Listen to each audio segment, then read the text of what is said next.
Alright, I'm going to install a JoeBob's AR15 trigger adjuster. Wow, is it out of focus? I don't know. I'm a new lower. I built this lower when I bought my Gen 2 Easy Jig, so I could do AR9s. They threw in a raw AR15 lower, and they're like $60 or so. So good to practice on because it didn't cost me. And I did somehow manage to trim the floor a little thin. Not bad, a little bit. So figure I'm building this for my 300 blackout. I should differentiate it. I figure, well, I'll throw one of these. I bought some of these, a couple of them, a while back, and just never got around to trying them. Now, for a few bucks more, I think it's $20 total, they throw in Caw Valley spring kit, reduced. But I haven't installed these either. What do they say? 5 to 6 pounds, mil specs 8 to 9, reduced 2 to 4. You know, oh. They include 2. Come on. These 3 springs. Focus, yay. Yeah. Those 3 springs, cool. I didn't realize it was a whole kit, actually.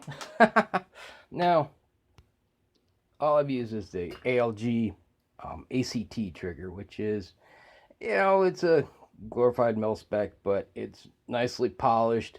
The ACT has lubricant embedded in the metals. There's a step lower. It isn't quite as nice. It's not that much cheaper. The way I bought them through Brownells with the DPMS lower kit. The only thing they don't include is, you know, the trigger. It's got the pistol grip and all that. Together, $95. The next step down, I forget what they call that trigger, but it's only $90. It's only $5 less. So for $5, you get a better trigger. And they are not bad.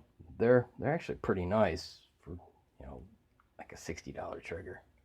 But this is to take out creep. And I'm thinking with that, you know, a little bit of floor gone, you know, it might induce some. I don't know. You can tell me how wrong I am. Does come with this nice long Allen key, because, you know, typically they're inside a pistol grip versus Thordsen stock, which is, you know, that's the only thing that holds these on. This is a Gen 3, and I have the optional cheek riser. I like that. Even I use it in the lowest configuration. It covers up that gap. It puts my eye right in alignment with my scope, so it's nice. Let's see. JoeBob's AR15 trigger adjuster. These things are like 10, somewhere between 10 and $15. Like I said, with the spring kit, they're around 20. Eventually, maybe I'll try that spring kit, see what the difference is, because the ALG comes with a reduced spring, the purple one, installed on the trigger. It also comes with a mil spec kind of weighted, so it gives you options, but it starts with the lowest one, and I think that one's around 4 or 5 pounds. So I don't know if the other springs would reduce it, you know, anymore. Eventually, maybe I'll try it out. Unloaded for seating. Yes. Good advice. Separate upper receiver from lower receiver. Well, at that point, you pretty much unloaded it. Well, in a matter of speaking. Until you put it back together again. Must be unsafe to adjust. Completely remove the set screw from the adjuster by turning the Allen key clockwise. they're talking about is, well, if you go counterclockwise, this bottoms out. They're talking about is this set screw. This does is it pushes up against the bottom of the trigger and removes the creep. Now, it says to put a blue Loctite on this. I'll do that later. You know, when I can spend a little more time with it.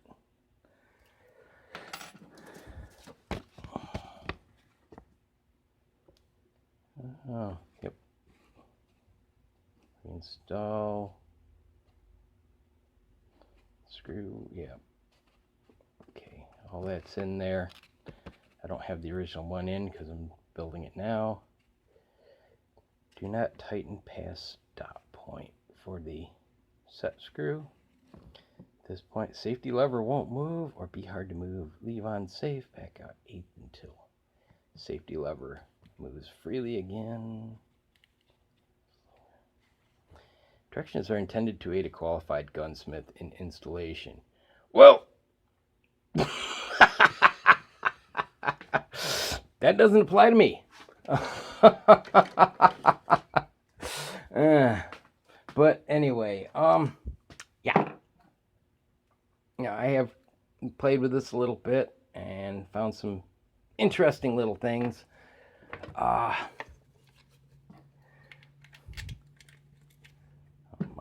My safety detent and spring are already in there.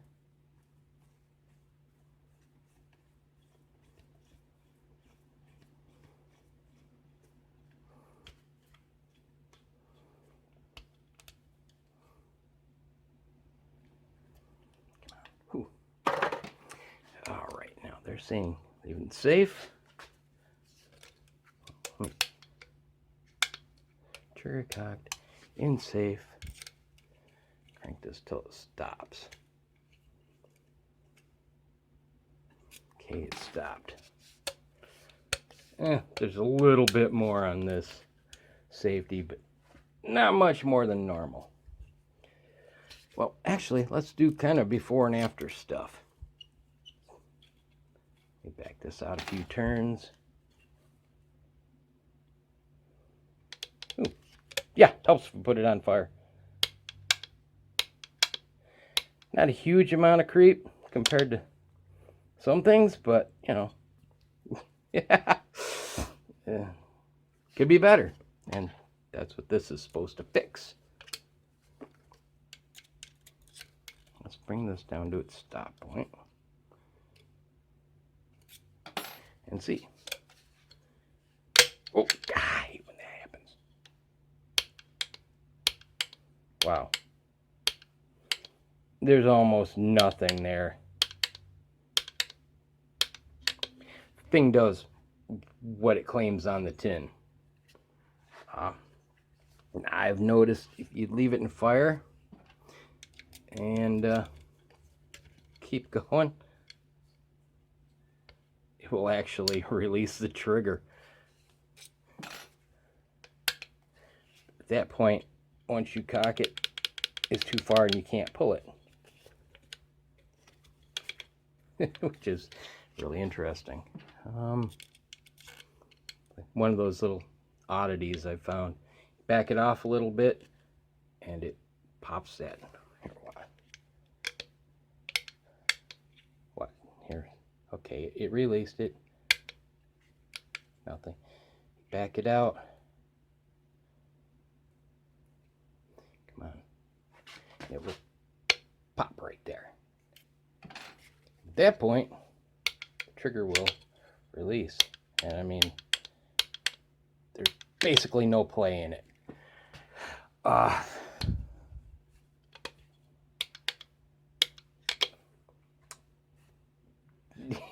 The thing works. Yes. Now, I said, I put this together. I'm going to use on my 300 blackout. I want to differentiate it, because it'll have the reduced spring in there. And I'm thinking the polymers, if there's any flex here at all, the aluminum should, you know, stiffen it up a bit. Maybe that will help, you know, run things a little smoother. Who knows? But yeah, this should do the trick. Oh, it's another blem. They seem to have quite a few of them. They're not perfect, but I mean, it's not like enough to care about. These things are $100 at Thordsen, even with the QD attachments. And you can get, attachments, strap attachments and stuff that mount. I forget where. I don't remember if it's. It might be back here. I don't remember. But they're $100, even with the QD. This was extra. I forgot to order it when I ordered this, so I got it on eBay from Technom.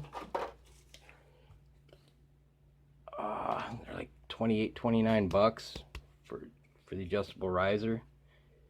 There's 3 screws here, just 2 of them on each side. They send longer screws. It attaches. Yeah, not bad. I like the Gen 3. You can put a rear bag under them. The Gen 1s are more, to simulate a collapsible stock without being collapsible, so you can't really do the rear bag thing. You just got a little rubber here, insert, and they come with, this plate has rounded edges. And yes, definitely use that. I installed one time with just the regular one, and it's not friendly. I never even bothered firing it. I took it apart and put this one on. It's like, oh, so much better. 45-degree safety is definitely a must. Buy, Universal Ambi. It's definitely a must with these, because you just can only go so far. And putting out a fire with a thumb is one thing. Bring it back is quite another. So that's a big deal. Now I got it off Thordsen. I have bought them other places. Thordsen says they are Damage Industries Inc. It's who makes them. And they are probably the cheapest Ambi 45 safety you will find. Thordsen, they're $29 basically. 30 bucks. I mean, they're not fancy. It's got short with the nub on the right, which you can catch there, or however you catch it. But yeah, for 30 bucks, any 45 Ambi safety I've looked at has been at least 60, usually in the $70 to $80 range. Is this, the best, most wonderful safety you're gonna find? No. But are the other ones worth twice the price? You be the judge. I mean, economical, 30 bucks. I found them one time for 25, but I had to wait for a while for stock and all that. But yeah, not bad. Now Thordsen cross country, they're in California. I'm in New York. I got 2 of the safeties because I like to keep an extra one just in case. For the next build, I have one handy. And the stock, I bought the like I said, I forgot to order the riser. They shipped it to me for like $3, something like that, $3.50. So I couldn't complain about that. And yeah, so if you're stuck in a commie state and you got to jump through hoops to keep your detachable mag, this is the way to go. But like I said, a 90-degree ambi, you probably get away with. But it's gotta be ambi, like I said. There's just no stinking way. And if you're on the cheap, this is the way to go. All right, well, I'll leave you with that, and have a good one. God bless. See ya. All right, there it is, assembled. Got my Nemo spring in here, fully assembled. Let's see. Lock back. Nice. All right. Hopefully that will all be nice. Well, it definitely looks different than all my other rifles with the raw lower. I need to get another M-lock shroud for my 223 because the quad rail is on it. One, it's a lot heavier, and it's just too far back to use my magneto speed. The barrel is it's a 1/4 inch, 1/2 inch too long. Covers the first sensor. Yeah, that part sucks. So it's probably one of my next investments. For this, I just, bipod, magneto speed, throw a scope on there, and brass catcher. Oh, those brass catchers are holding up well. $20, better than the Caldwells, and yeah, they stay in place a whole lot better. Except my son will, with 223, he will just fill that thing right up. Let that heat soak in. And so far, no problems. So, yeah. I'm hoping, like I said, that the aluminum will help the spring have just that little more if there's any flex in that polymer. Oh, we shall see. I need to load up some ammo. All right, well, I'll leave you with that. God bless. See ya.